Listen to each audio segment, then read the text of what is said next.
इस वीडियो में आपको दुनिया का नंबर 1 खाने के बारे में बताऊंगा जो कि आपकी दिल की बंद या तंग शरियानों को कुदरती तौर पे खोलने में मदद करता है।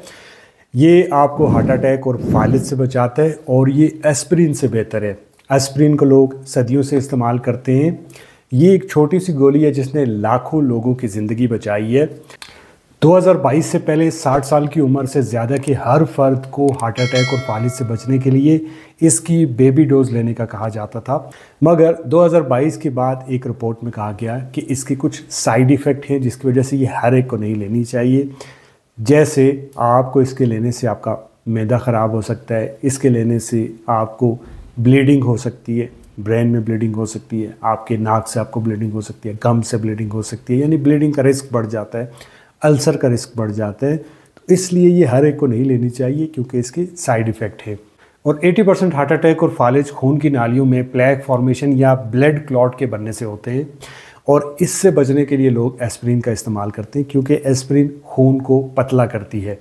एस्पिरिन काम कैसे करती है? हमारे खून के अंदर रेड ब्लड सेल्स होते हैं जो कि ऑक्सीजन को कैरी करते हैं। इसी तरह से वाइट ब्लड सेल्स होते हैं, इम्यून सेल्स होते हैं जो कि किसी भी इन्फेक्शन के आने की सूरत में उससे लड़ना शुरू कर देते हैं। इसी तरह से हमारे खून में कुछ छोटी छोटी चीज़ें होती हैं जिन्हें प्लेटलेट्स कहा जाता है। ये एस्पिरिन एंटी प्लेटलेट होती है। प्लेटलेट्स का क्या काम होता है कि जब भी आपको कोई चोट लगती है, कोई इंजरी होती है, तो ये फौरी उस जगह पे जमा हो जाते हैं, उस जगह पे जमना शुरू कर देते हैं, उस जगह पे क्लॉट बना देते हैं ताकि ब्लीडिंग ना हो। और ये जो एस्पिरिन है ये एंटी प्लेटलेट है, ये खून को पतला करती है जिसकी वजह से क्लॉट फॉर्मेशन नहीं होती है, यानी जो प्लेटलेट जम जाते हैं उनको ये जमने नहीं देती है। और ज़्यादातर लोगों को जो हार्ट अटैक होता है वो सुबह 6 बजे से दिन 12 बजे के दरमियान में होते हैं क्योंकि इस टाइम पे आपका जो कार्टिसोल है, जो स्ट्रेस हार्मोन है, वो ज़्यादा होता है और जो एड्रेनलिन है वो भी ज़्यादा होता है और ये दोनों कंट्रीब्यूट करते हैं आपको प्लेक फॉर्मेशन में या फिर आपको हार्ट अटैक का जो रिस्क होता है वो बढ़ाने में। तो एस्पिरिन के साइड इफ़ेक्ट होने की वजह से इससे एक बेहतर चीज़ मौजूद है।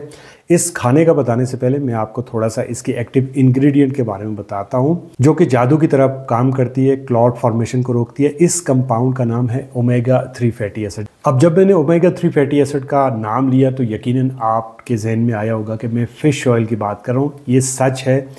जो ओमेगा 3 फैटी एसिड होते हैं, जब भी आप इसको सिंपल कर देते हैं, फ़िश ऑयल लेते हैं, तो उसमें 2 चीज़ें होती हैं, एक EPA और एक DHA।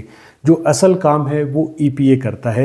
ये ओमेगा 3 फैटी एसिड का हिस्सा होता है। EPA एस्पिरिन से कैसे बेहतर है? एक स्टडी की गई जिसमें देखा गया कि EPA ब्लड क्लॉटिंग को एस्पिरिन की लो डोज की तरह कम करता है। ये शरियानों में जो सोजिश होती है उसको कम करके कमज़ोर शरियानों में प्लेक बनने से रोकता है। ये शरियानों के रप्चर होने को कम करता है जिससे स्ट्रोक का रिस्क कम होता है। इसी तरह से 2019 की एक स्टडी में देखा गया कि ओमेगा 3 यानी EPA लेने वाले लोगों में प्लेक बनना कम हुआ, दिल की बीमारियों में 25% कमी आई, दिल की सेहत बेहतर हुई। EPA को लेने के लिए या फिर ओमेगा 3 फैटी एसिड के लिए आप फ़िश खा सकते हैं। फ़िश में भी आप सैमन ले सकते हैं, आप टोना ले सकते हैं, आप मैक्रेल ले सकते हैं या कोई भी जो फैटी फ़िश है वो आप खा सकते हैं। कोशिश करें हफ्ते में 1 दफ़ा मछली का इस्तेमाल करें, अगर नहीं कर सकते तो महीने में कम से कम 1 दफ़ा इस्तेमाल करें, या फिर आप किसी अच्छी कंपनी का ओमेगा 3 फैटी एसिड का या फ़िश ऑयल का जो सप्लीमेंट है वो ले सकते हैं और डेली उसका 1 कैप्सूल आपको लेना होता है सुबह नाश्ते के बाद। अब एक ऐसी चीज़ है जो इससे भी बेहतर है जिसमें EPA के साथ साथ 2 इजाफी चीज़ें हैं जो कि इस प्रोसेस को नेक्स्ट लेवल पे लेके जाती हैं, जिसमें आ जाता है कॉड लिवर ऑयल। कॉड एक मछली होती है जिसके लिवर से इस तेल को निकाला जाता है। इसमें EPA तो होता है, साथ में इसमें विटामिन A होता है जो कि आपकी बॉडी की अंदरूनी स्किन को रिपेयर करता है, और दूसरा विटामिन D शरियानों की सख्ती को कम करता है। ये आर्टीरियल कैल्सिफिकेशन को कम करता है जिससे आप हार्ट अटैक और फालिज से बचे रहते हैं। तो दुनिया का नंबर 1 बेस्ट फूड जो कि आपको हार्ट अटैक और फालिज के रिस्क को कम करता है वो है कॉड लिवर ऑयल या फिर कॉड लिवर। इसके सप्लीमेंट मिलते हैं। आप डेली इसका 1 कैप्सूल किसी भी फैटी मील जब भी आप खाते हैं, चाहे आप सुबह में इस्तेमाल कर रहे हैं चाहे दिन में इस्तेमाल कर रहे हैं, रोज़ाना आपको 1 कैप्सूल खाना होता है। अगर आपने ये जानना है कि आप अपने खून को नेचुरली किन चीज़ों से पतला कर सकते हैं तो उसके लिए आप मेरा ये वाला वीडियो देख सकते हैं।